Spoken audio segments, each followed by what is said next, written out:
miles an hour, 85% humidity, and the barometer is falling, 29.79. We had a high today of only 41 degrees. Our forecast is for the rain to continue, a low of 36 tonight, and rain possibly changing to snow tomorrow. We expect a high of about 40 with a chance of some snow anyway late in the day, and that continuing on into Saturday. The Weather Service is saying that we will have some flooding in low-lying areas with the rainfall, and also the runoff will intensify and speed up the flooding due to on the tributaries and the main stems of the rivers.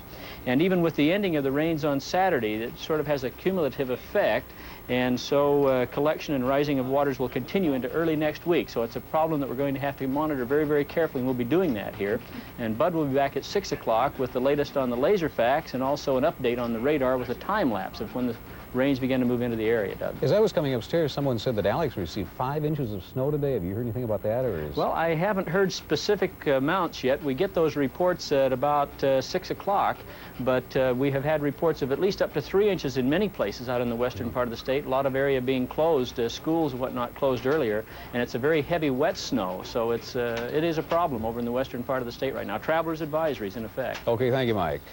Well, these rainy March mornings are just perfect for staying in bed, as we all know. If only you didn't have to get up for breakfast. Well, Bill Carlson has an answer to that problem, at least.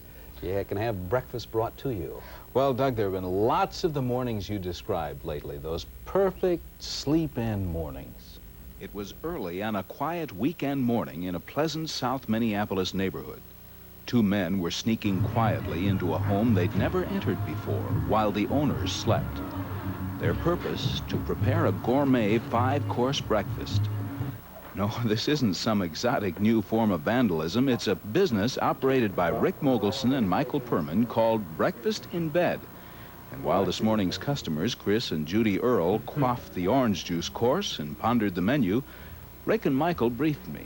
I had read about a woman in California who had started it, and I waited around for a little bit, and I thought, gee, it would be a good idea to have it out here. Minnesota lacks that.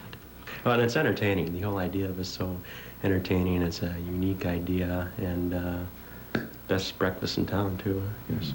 Rick and Michael bring everything they need with them, with the exception of the range and the kitchen sink. And the preparation and serving are a matter of remarkable planning and precision. Has to be that way, they say. They've already served 2 breakfasts in other parts of the city this morning. Everything is special. Coffee from Colombia and Guatemala, an exotic Hawaiian honey, a 100-layer pastry, a magnificent omelet, and of course, champagne. I could go for this every day, maybe. But now it's cleanup and pack-up time, and the well-organized plan proceeds. After all, there's another breakfast to serve across the city, and time's a-wasting. We're just talking about the fact you'd have to give your wife some announcement that they're coming. I mean, you'd hear her scream and everything else, but the other thing is you have to give her at least 2 hours so she can get in there and get everything together by the time these guys arrive. And of course, it was a little unnatural to have us there. No letters, please. No letters. With a TV camera, it was a little unnatural. How much does it cost? It costs $50 per 2 for a 5-course, but if you want to go wild and go 9-course and have a guitar and a lute or a flute at the same time with soft music in the background, all that kind of, it's $75. Oh, well, that isn't too bad. You're done about 6 o'clock at night with that. It takes them about an hour to do it. Okay, thank you, Bill.